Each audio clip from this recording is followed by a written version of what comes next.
So sometimes it's more about what can we do to just move forward from this? Let's not Mhm. get hung up on making it fair and dividing it equally. And let's just get you out of this as unscathed as possible and moving on. When you're transitioning through divorce, it is a highly overwhelming and emotional time often. And agreeing to unfavorable terms can lead to financial struggles in the post divorce period.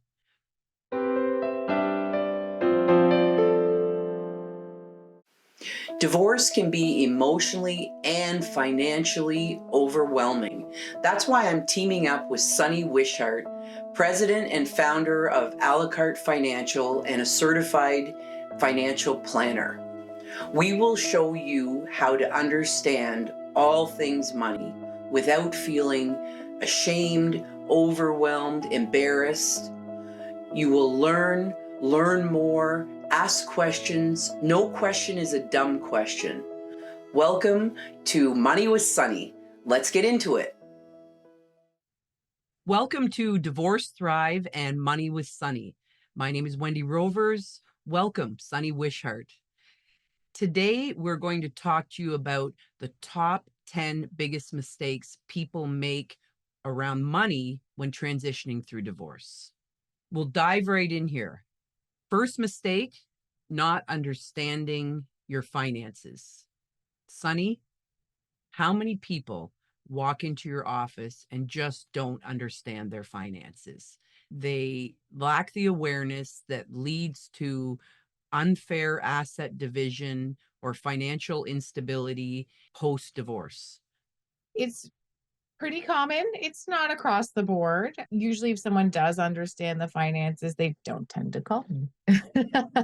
But I see a lot that's, I didn't pay any attention.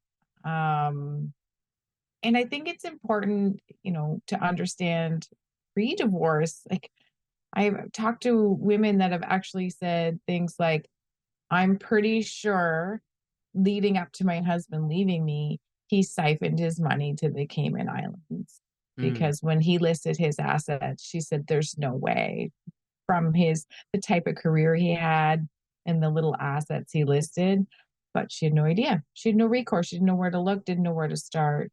And it happens. It happens quite a bit. And then you're left with the short end of the stick. mm-hmm, Or the flip side, post divorce, your kids age up, they become adults, and your ex-spouse has made them executors of his estate.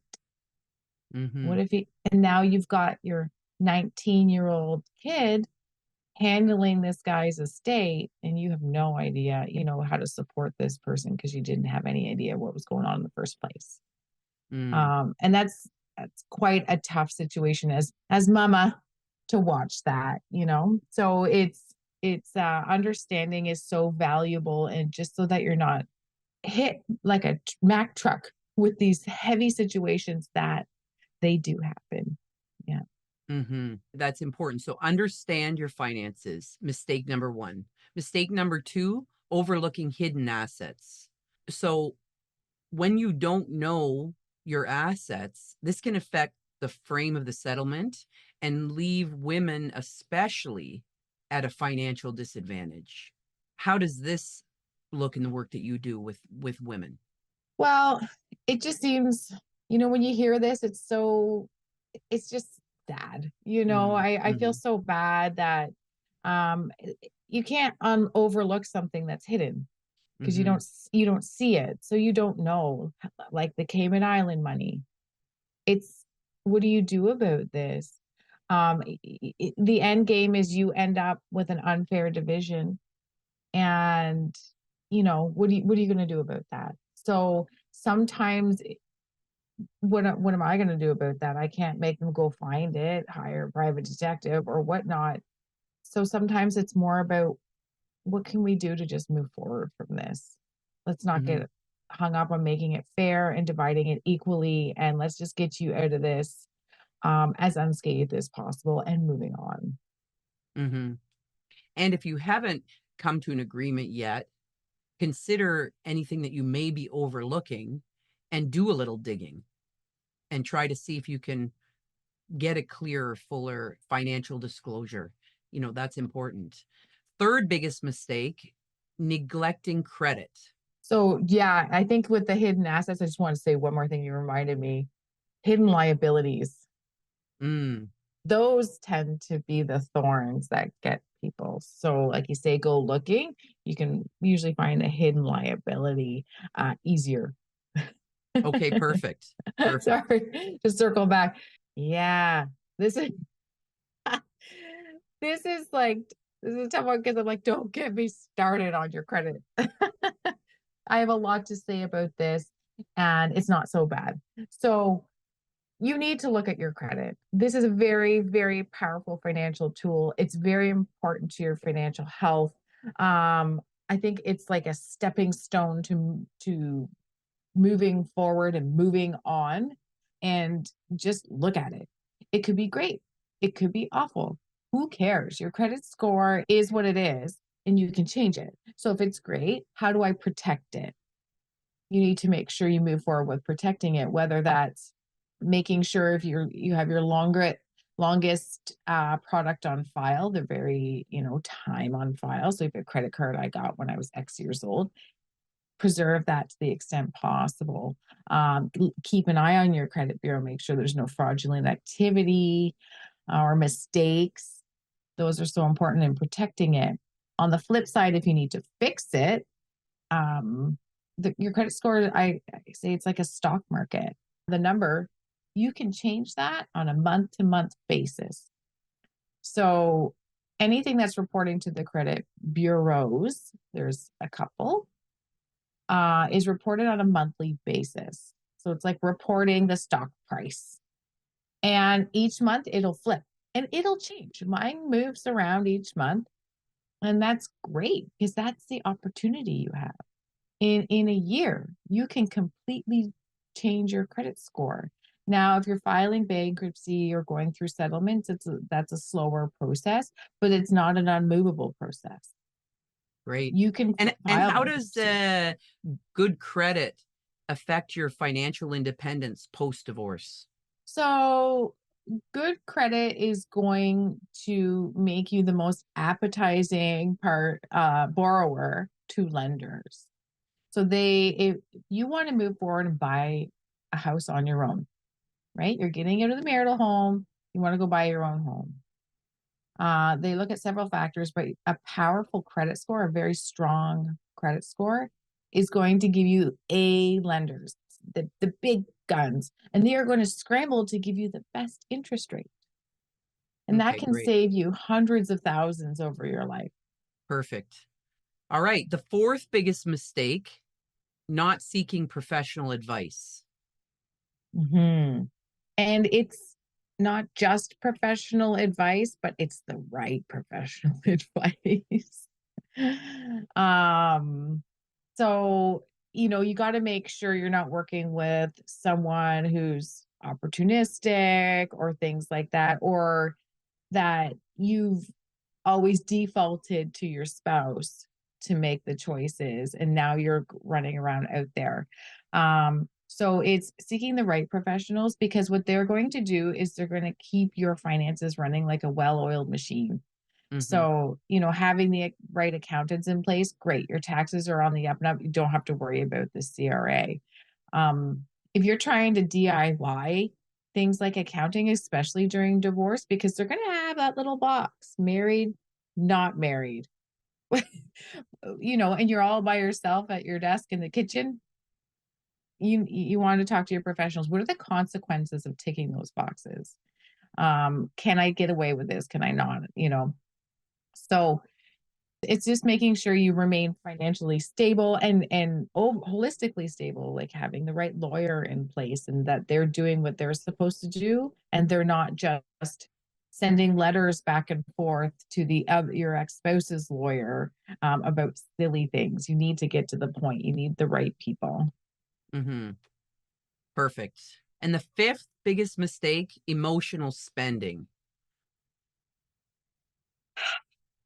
Engaging in emotional spending during and after the divorce proceedings. how does that impact a person's life? It can deplete their financial resources, hinder long-term financial stability. How do you see this playing out with your clients? We all do it. It's probably going to happen. Mm-hmm. Whether it's emotional spending or emotional not spending, both of those are not bad, but they're not okay to just do it all the time. So it's no, like, I'm probably going to go gangbusters and do something, or not. The complete opposite. You're living on Mr. Noodle. That's not healthy either. It's about balance. So just, and I say this a lot, but I feel like people need to hear this a lot. It's okay to emotionally spend, but put parameters around it. Put it Mm-hmm. in a box. It's okay to do this, and then move on, move forward with a plan, and don't feel bad, because when you feel bad, it kind of perpetuates the emotional spending. It keeps it going. Mm-hmm. So yeah, put a pin in it. Like, do a little and then get back on the wagon, eat the bag of chips, and then go get a salad. That's right. Exactly. The sixth biggest mistake while transitioning through divorce that I've seen is not planning for the future. So, failing to consider long-term financial goals and retirement planning, and how does that impact a person's life? So going through divorce is a transition. So planning for the future feels almost sometimes like an oxymoron, like plan for the future where you don't know where you're going to land. So I find that in this stage, depending on what mind frame you're in, about everything that's going on, sometimes it's more important to not work towards your future, but to protect your future. So in the interim, this isn't a time to stash money away for retirement. This is a time to preserve what you have stashed away for retirement. If you Mm-hmm. have RSPs, leave them alone. They are not, try to make them not an option. To I know those legal bills. I know what they amount to. And those RSPs start looking some good when your income is putting food on the table. So if you can protect those RSPs, and on the flip side, protect your credit. So, not racking up your credit cards, and your debt as well. It's not always an option. I get it. But I think that would be a better starting point in protecting your future, is preserving your future. And taking care of what you have right now. I like that. Yeah. That's great advice. The seventh biggest mistake, agreeing to unfavorable terms. When you're transitioning through divorce, it is a highly overwhelming and emotional time often. And agreeing to unfavorable terms can lead to financial struggles in the post-divorce period. How do you see this with the clients that you work with? So being in the money space and not so much in the negotiation legal space, oftentimes I'm just there to work them through that end game. So, Right. or, they come to me and they say, it looks like it's going to end up this way. And we just look at it. And it's, okay, how long? How long is it going to be that way? Okay, let's just go forward from there, of how long that's going to last and what you're going to do after that's over. Because it's not forever. If it's paying too much in spousal and child support, or if it's, I've seen some pretty wacky stuff where they keep sharing the home, or I don't know. For Nesting. Yeah. Okay. Yeah. Things like that. It's just, I try to move them forward, or sometimes it's dragging it on, and agreeing to an unfavorable term is the only way to make it end. Yeah. So what And I'm hearing you say too is, rather than agree to an unfavorable term, you may want to meet with a financial expert just a little bit sooner. I find that some people leave that till it's a bit too late. So meeting with someone a little sooner may help to clear a few things up. And sure, some of the agreements that you make in order to end this relationship and be able to move forward may not be perfect, but they can be temporary and work well for a shorter period of time. Great. Mhm. Mhm. Now, the eighth biggest mistake is underestimating expenses. And you touched on that when you spoke about liabilities. So, underestimating post divorce living expenses, underestimating the expenses that have accrued in your marriage and are now liabilities. How does that impact your ability to financially plan, to budget, and to create a lifestyle that is acceptable to you? I think underestimating our expenses is almost human nature. We aren't able to, or it's a society thing where we round down. So everything we're spending money on, we're rounding down. And I don't know about you, but in today's world, we need to round up. It's expensive out there, and it's more expensive than we're used to. And we say this in these economic cycles, but it's true. So when you underestimate your expenses, what's going to happen is you're going to live beyond your means. And that commences the hamster wheel of, like you say, you're accumulating debt. You're never going to be able to move forward. You will stay in that hamster wheel if you underestimate. And when I look at expenses, it's a weekly thing because monthly is just too hard. Mhm. All those little Amazons and subscriptions nagging away. So round up as much as you can, because how grateful would you be if you look at your expenses and you have a buffer? Mm. Because we all need buffers. There's always something that costs a little more than you thought, but who cares? Because you round it up and you've got a buffer built in. And But that if takes you, us perfectly into mistake number 9, which is Mhm. not establishing an emergency fund. That's the buffer you're talking about.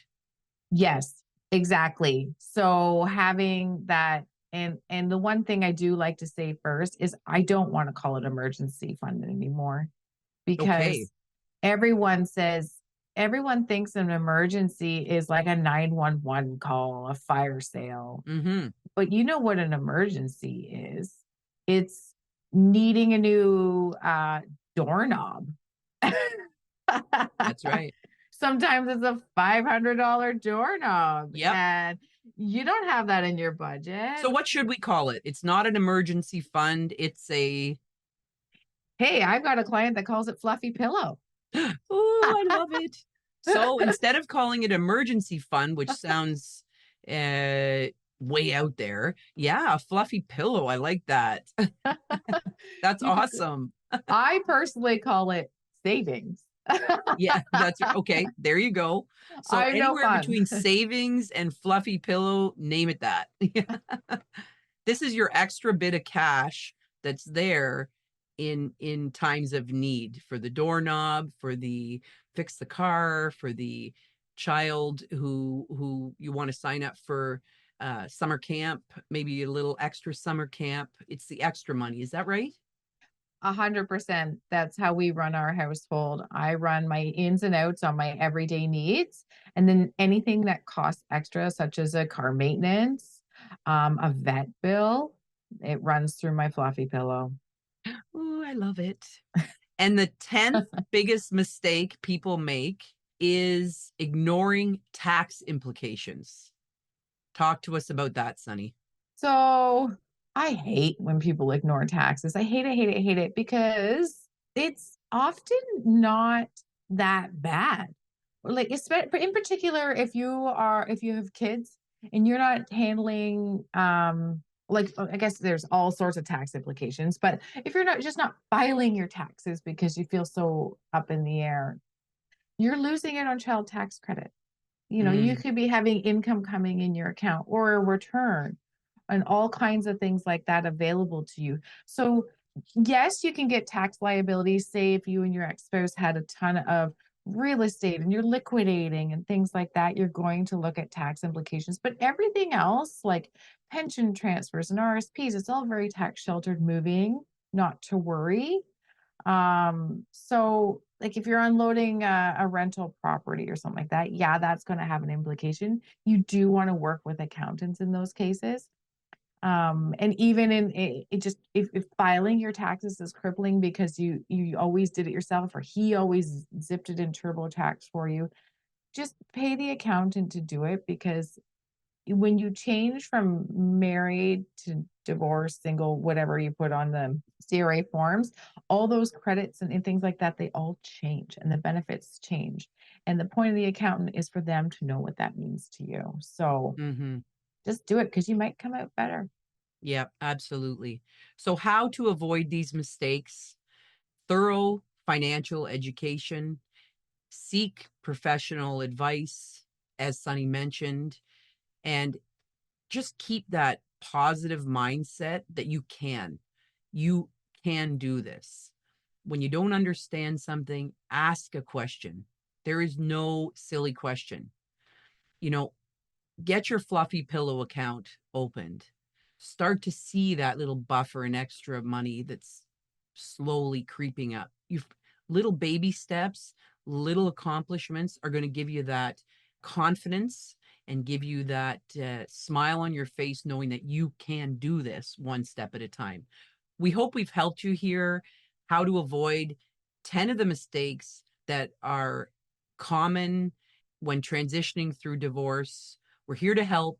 You're perfect. You're loved. You're worthy. And until next time, have a great rest of your week.